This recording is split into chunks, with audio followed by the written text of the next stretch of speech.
Week में baby का size एक ग्रेप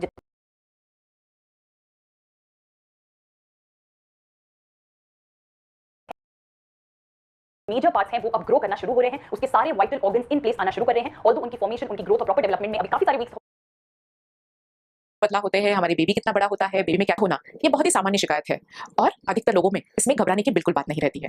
बहुत बहुत सारी वजह होती है। हम शुरू से ऊपर से शुरू करें तो हार्मोन के बदलाव के कारण, जैसे सर्कस के तंबू को रस्सियों से बांधा जाता है, वैसे यूट्रस को होल्ड करने के लिए ये लिगामेंट्स रहती है।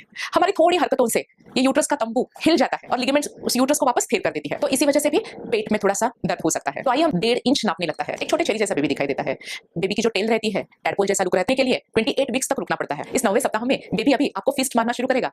कभी कभी बेबी आपको थंब दिखाएगा और थंब को चूसना भी शुरू करेगा। तो आपके पेट पे आपको हाथ रख के उठना है और दर्द के वक्त अपने दोनों हाथों का सहारा हम पेट को दे सकते हैं। अपनी हरकतें थोड़ी सी धीरे धीरे हो जानी चाहिए। हम जानते हैं आपको थकान है, लेकिन इससे छुटकारा पाने के लिए आपको डेली एक्सरसाइज करना पड़ेगा। जो हमारी पेट के गैस को, पेट में फुल जेनेटिक काउंसलर को मिलना पड़ेगा। जेनेटिक काउंसलर आपको कुछ टेस्ट बताएंगे। कुछ टेस्ट नॉन इन्वेजिव होते हैं, इसको बोलते हैं NIPT, non invasive prenatal testing.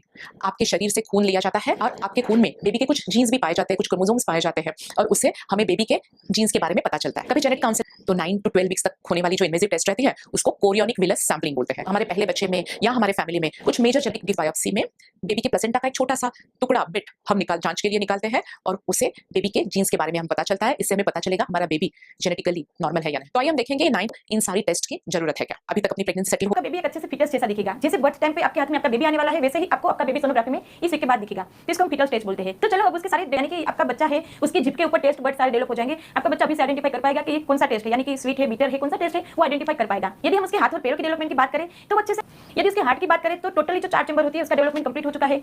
यदि उसकी हार्ट बीट आप सुनना चाहे, जो साउंड हो रहा है वो आप बनेगा, डकार भी आएगी, ब्लोटिंग भी होगी, तो ये सारे सिम्टम्स कॉमन है। और देखो कई बार ऐसा होता है कि डायरिया भी हो जाता है, थोड़ा सा भी खा लो डायरिया हो जाए, तो ये सब चीजें नॉर्मल है। और यदि कॉन्स्टिपेशन की तकलीफ दे रही है तो फिर आपके एसिडिटी, खाना मुंह में आना, डकार, हेडेक वाले सिम्टम्स ज्यादा हो जाएंगे। तो कॉन्स्टिपेशन ठीक करने के लिए आपको क्या करना है, आधा ग्लास पानी लेना है, उसको बॉईल कर देना है, उसके अंदर 1 चम्मच गाय का देसी घी डाल देना है और वो पीना है। उसके बहुत अच्छे बेनिफिट्स है। आपका स्टूल अच्छे से पास होगा, एसिडिटी, नोजिया, वोमिटिंग, पेट रिलेटेड कोई भी तकलीफ नहीं होगी, आपकी स्किन ग्लो करेगी, आपके हेयर अच्छे हो जाएंगे। तो बहुत अच्छे बेनिफिट्स है गाय के घी का, तो वो आप स्टार्ट कर दीजिएगा। अभी तक नहीं किया है तो आपकी बाथरूम विजिट भी बढ़ जाएंगी, क्योंकि आपका जो यूट्रस है वो भी काफी रही है। तो उसका सोल्यूशन ये है कि आप डेली 1 नारियल पानी सुबह पी लो, तो आपको बार बार पेशाब जाने की तकलीफ नहीं होगी, अच्छे से एक बार में यूरिन पास हो जाएगा। और वीडियो नहीं देखा है तो उसकी लिंक में एंड में रख दूंगी, वहां पर जाकर आपको वीडियो देख लेना। तो नारियल पानी पी सकते हैं, उससे भी बहुत अच्छे बेनिफिट्स है। दूसरा ये है वहां पर छोटे-छोटे ब्लैक कलर के हो गए, छोटे-छोटे ब्लैक दाने जैसे हो रहा है तो टेंशन मत लेना, वो प्रेगनेंसी हार्मोन की वजह से है। कई बार अंडर आर्म्स होते हैं वहां पर भी ब्लैक हो जाते हैं, कालापन आ जाता है, स्किन भी थोड़ी सी ब्लैक हो जाती है, मेलेस्मा वगैरह डेवलप हो सकता है। तो अच्छे से सोते हैं हार्मोनल वो भी बहुत ज्यादा होंगे। जैसे आपको हेडेक की तकलीफ रहेगी, बीपी आपका फ्लक्चुएट होगा, आपको पसीना ज्यादा आएगा, कभी बहुत ज्यादा ठंड लग जाएगी, कभी बहुत ज्यादा गर्मी का सामना करना पड़ेगा, कभी आपको ऐसा लगेगा कि मुझे भी सो जाना है, अचानक से बहुत ज्यादा थकान लग जाएगी। तो इन सबको कॉम्बैट करने के लिए क्या करना है, आपको थोड़ा-थोड़ा खाते रहना है। प्रोटीन बिस्किट आते हैं वो आप घर पे रखना, जब भी ऐसा लगे प्रोटीन बिस्किट खा लेना, थोड़े से ड्राई फ्रूट खा सकते हैं, एनर्जी ड्रिंक आते हैं वो आप पी सकते हैं, या घर पे कोई फ्रूट वगैरह हो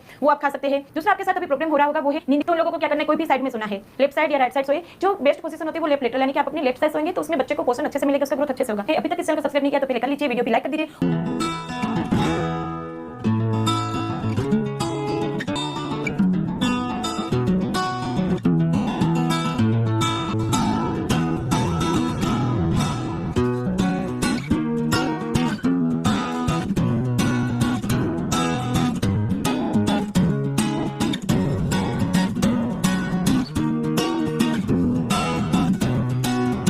हफ्ता जो प्रेगनेंसी की जर्नी है 40 हफ्तों की, इसमें हम सीरीज में 40 टिप्स टू 40 वीक्स डिस्कस कर रहे हैं। कौन से ऐसे टिप्स हैं जो आपकी मदद करेंगे यदि आप अपने मन को जरा सा मोटिवेट करें तो, राइट। ये सही टाइम है कि जब आप एप्रोप्रिएट एक्सरसाइज का फॉर्म, चाहे वो वॉकिंग हो, चाहे अगर आप रेगुलर स्विमिंग करते हो तो स्विमिंग हो, चाहे वो आप अपने फिजियोथेरेपिस्ट या अपने एंटीनेटल ट्रेनर के साथ में आप जो स्पेशलिस्ट है इसमें उससे एक्सरसाइज सीखें या योगा शुरू करें, आप एक्चुअली सब चीज कर सकते हैं। केवल अपने डॉक्टर से एक बार पूछ लीजिए कहीं आपको रिस्क अबॉर्शन का नहीं है या आपको प्लासेंटा लो लाइन की वजह से ब्लीडिंग अगर पहले हुई है तो अपने डॉक्टर से कंफर्म कर लीजिए कि आप एक्सरसाइज कर सकते हैं नहीं। ज्यादातर लोग एक्चुअली अपने आप that will keep your baby supplied with nourishment and oxygen via the umbilical cord and will ultimately weigh in at a whopping 1.5 pounds. Baby's growing too at a rate of 1 millimeter a day and is now about 1 inch long, the size of a medium green cocktail olive, which you might actually be craving right now, along with a side of pickles, or the whole jar. Sour and salty are 2 top pregnancy cravings, along with sweet and spicy. Your little developing digestive tract and the diaphragm is nearly fully formed. It's the muscular membrane that will separate the chest and the abdomen, plus help your baby breathe after being born. Tiny muscles are starting to form, allowing your little dancer to make spontaneous reflex movements with those arms and legs. It's still mouth and tongue with taste buds, and they now pee to add to their amniotic fluid. Now, this might sound gross to you, but their pee is sterile, and it's actually crucial they do this because more sleep is going to be more beneficial than more caffeine. Now, some of you might be telling the world that you're pregnant. Fingers and toes are clearly separated digits. The digestive system has formed and continues to grow, specifically the intestines, pancreas, bile ducts, gallbladder, and anus.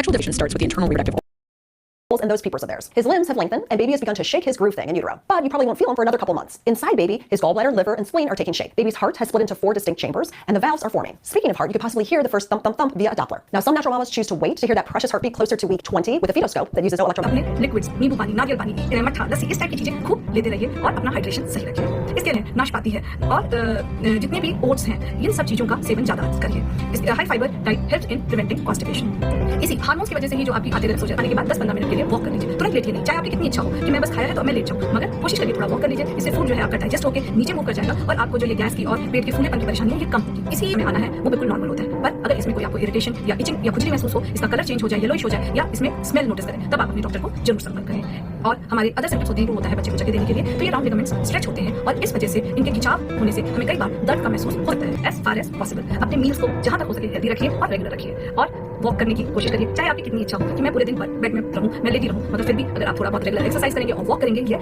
अच्छा रहेगा। ये बहुत जरूरी भी है आपकी health के लिए। And you should see a gestational sac, which is the black circular shape, which is filled with fluid. Inside, you should see a yolk sac, which is a smaller white edge circle. By the side of the yolk sac, you should see the embryo, which will roughly measure 23 millimeters. At 9 weeks, you should be able to see your baby's heartbeat very clearly. It is growing accordingly and beautifully. This is the heart. You can clearly see the heart beating at 9 weeks now, very clear. It has all the chambers. This is an arm bud. These are 2 arm buds here. And here are 2 leg buds. And this little thing here is called the genital tubercle. Boys and girls look about the same at this point. They'll differentiate in the coming weeks. So that is a beautiful intrauterine pregnancy at 9 weeks gestation. Congratulations. And joint strength.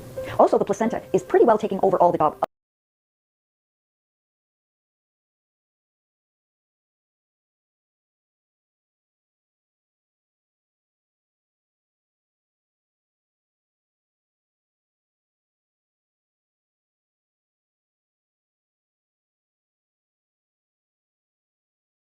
Productive organs are formed, but it's still too early for even a skilled technician to tell whether you're having a boy or a girl. This week, your baby might start hiccuping, one of the earliest movements a fetus makes. Soon, you'll feel the telltale jerks that come with each hiccup. By week 10, he's about the size of a grape and can stretch his spine. Because his head is so large, the stretch causes the whole body to turn around. The eyes and eyelids are more developed and eyebrows have started to grow. It looks like your baby is sleeping, but a lot is happening this week. The outer part of the ear is developing and tooth buds are forming. His brain is producing almost 250,000 cells per minute. His liver, instead of a yolk sac, is now producing blood cells.